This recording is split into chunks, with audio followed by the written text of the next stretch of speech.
Hey everyone, I am here with a very good friend of mine, Gary Temple Bodley. He is a podcast host, he's a spiritual teacher, he's an author. We were just having some great conversations recording the podcast. Gary, what's up, man? Hey Mario, how's it going? Going good.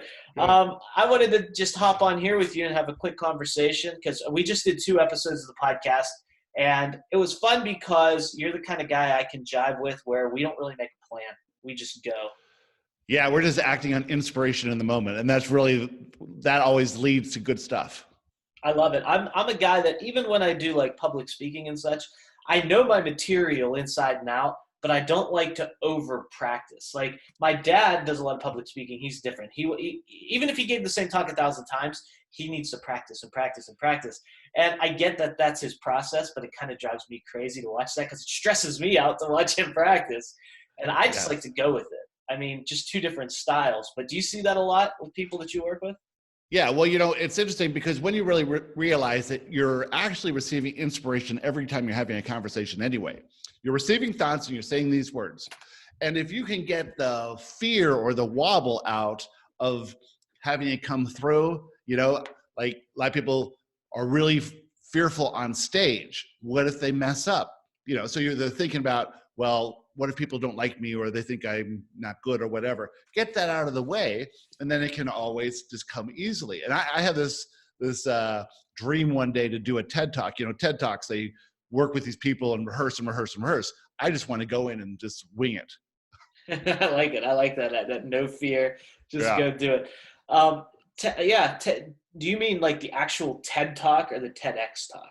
Well, yeah, TEDx, Either TED one? Talk, whatever. Yeah. Yeah, Yeah. they're both cool. It's just I always have this, when you see the actual TED Talk, there's so much mystery around it. That's why it intrigues me because you Yeah. can't just go do one. They No. have to reach out to you. It has to be this whole thing. So it's just intriguing when you talk about that. But talk to me a little bit about like you're really quickly. I mean, obviously it's a crazy time in the world today. Everyone's staying at home. Fear is running rampant. I see people buying toilet paper like they think it'll never be back again in their lifetime. Talk about that fear a little bit. Well, when you feel fear, you receive urges. And those urges are going to always be to protect yourself, but they're not going to be the best decisions. They're never going to be for your highest good or for your benefit. So imagine you're really angry and you have this urge to punch the wall. Well, that's never going to help your fist and it's never going to help the wall, right? So the thing to do is not act in fear, is to try to ease yourself away from the fear by talking through it and then get to a place of feeling good, which we call alignment. In alignment, you'll receive inspiration that will lead you to your highest good. And that might be, calling a neighbor and, hey, do you have any extra toilet paper? Or making a funny meme about toilet paper or whatever it is. This will lead you to where you want to go, but acting on fear never does. How do you get out of that fear? Because I think what most of us are consuming from the media and TV and all of that stuff is fear driven. How do you Yeah. cut yourself off from that and live in inspiration instead of fear? Well, what I do is I realize living in fear is based in limiting beliefs, and those limiting beliefs have strong roots. So things are gonna trigger those limiting beliefs. But those limiting beliefs are neither true or false, they're just limiting. And so we can always prove that a limiting belief is false. And so you might have this fear that you're going to run out of toilet paper. And then you can say to yourself, I've never run out of toilet paper before. They're making toilet paper fast. People who are stockpiling toilet paper are going to get to a point where they don't need to stockpile it anymore, and they're not going to be around. The stores are going to limit it to one per person, and it'll all come back. And if for some reason we don't have toilet paper, then I'll just take a shower and figure something else out.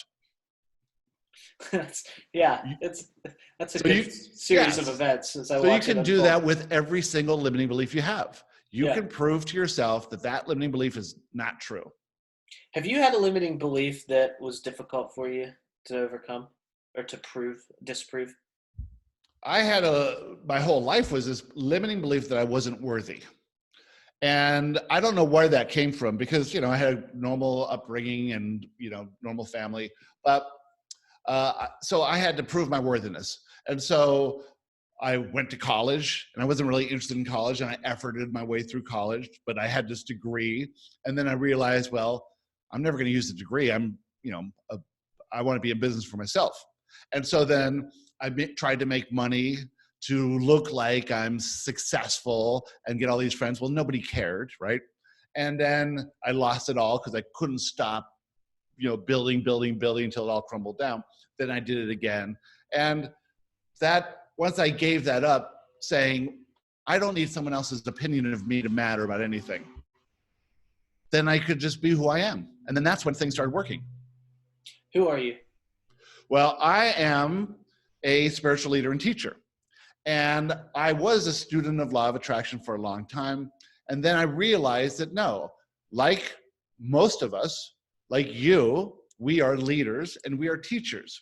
And my interest is in spirituality, in how to be more effective living life in order not to make money or be successful, the American dream, but to feel good and have fun and build strong relationships and be healthy and just follow my interests and passions so that I live in bliss.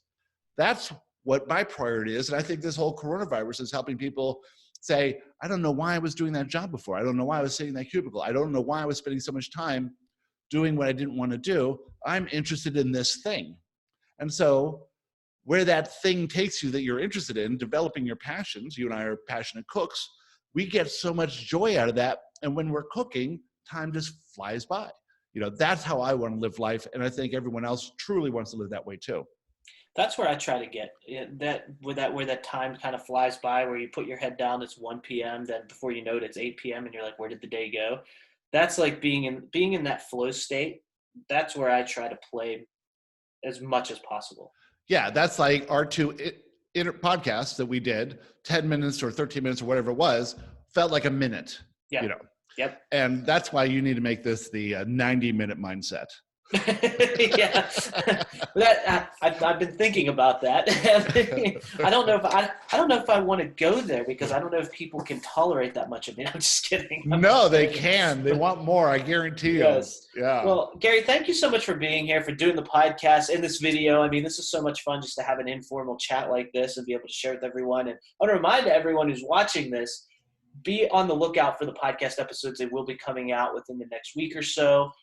So make sure you're on that. And Gary, you want to talk about your podcast really quickly before we sign off? Sure. It's Joshua Live.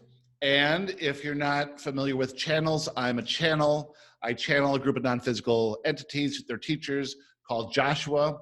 And it's just me saying words that I'm guided to say that help us all live the lives we truly want to live.